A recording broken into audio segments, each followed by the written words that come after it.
Ladies and gentlemen, today, 13 June 2026, I join persons with albinism, their families, governments, United Nations entities, and allies around the world in celebrating the 12th internationally recognized Albinism Awareness Day under this year's theme, Proudly in My Skin, Celebrating All Skin Tones. This theme is both a celebration and a call to action.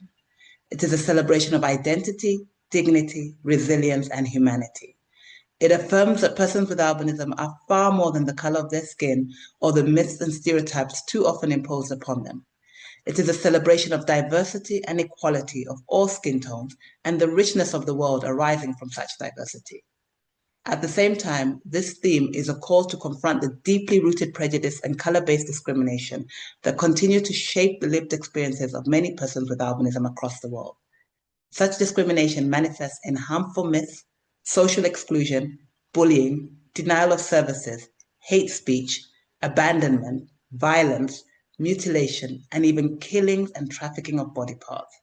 These violations are not isolated acts. They are often interconnected forms of discrimination rooted in perceptions linked to skin color and difference. This year's theme also draws attention to an often overlooked dimension of these violations, their profound psychosocial impact. Persistent discrimination and exclusion can lead to chronic fear, anxiety, trauma, depression, isolation, and internalized stigma. Many persons with albinism grow up navigating environments where they're made to feel unsafe, invisible, or unworthy. These experiences affect mental well-being, self-esteem, educational attainment, social participation, and the full enjoyment of human rights. It is therefore timely that the forthcoming report to the United Nations General Assembly will examine the psychosocial impact of color-based discrimination on persons with albinism and its implication for the enjoyment of human rights. I hope that this report will contribute to greater recognition of the urgent needs to address not only physical safety and access to services, but also dignity, belonging, mental health, and inclusion. Even as we confront these enduring challenges, I am moved to pause and celebrate the remarkable strides our movement has made, particularly over the past year. I am most proud of the joint advocacy of the movement in relation to the re-addition of sunscreen to the WHO's essential medicines list. The decision of the WHO in November 2025 to declare sunscreen an essential drug for persons with albinism is a vindication of what the albinism movement has been stating for many years, that sunscreen is not a cosmetic for persons with albinism, but a life-saving drug. This is the first step in protecting the right to life for persons with albinism through preventing unnecessary skin cancer-related deaths among them. In the past year, we have continued to witness momentum in legislative and policy reform, with Zambia being the latest country to adopt a national action plan on albinism. It has also been encouraging to see the growing attention to the needs of children with albinism at the international level, most evident in the past year through the adoption of the guiding note on reporting on children with albinism in Africa by the African Committee of Experts on the Rights and Welfare of the Child, developed together with my mandate.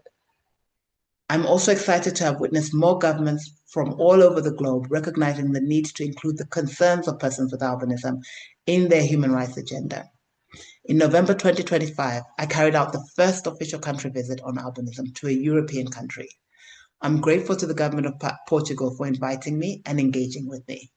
And as I address you today, I have just completed the first official country visit on albinism to an Asian country. I also thank the government of Pakistan for their invitation.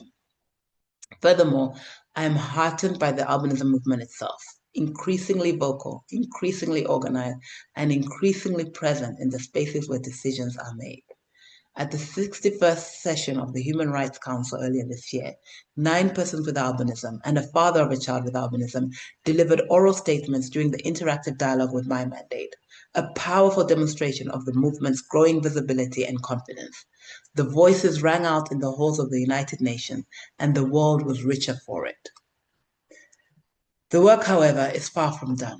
The theme, Proudly in My Skin, reminds us that diversity in skin tone is part of our shared humanity and should never be a basis for discrimination or exclusion. Every person deserves to live free from fear and humiliation and with equal opportunity to thrive. On this International Albinism Awareness Day, therefore, I call on all governments, institutions, civil society organizations, and communities to recognize color-based discrimination against persons with albinism as a serious and intersectional human rights violation. Stigma, exclusion, and violence against persons with albinism are not cultural inevitabilities. They are legal failures. Governments must name them as such and act accordingly. I also call on all these entities to invest in mental health and psychosocial well-being of persons with albinism. The psychological toll of color-based discrimination is real, measurable, and profoundly harmful. In addition, we must challenge harmful stereotypes and create environments where persons with albinism are respected, protected, and empowered. Let us work together to build a world where every person with albinism can live profoundly in their skin, safe, equal, visible, and valued. Finally, to persons with albinism around the world, your dignity is inherent. Your voices matter, and your presence enriches our societies. This day belongs to you. I wish you all a meaningful International Albinism Awareness Day 2026.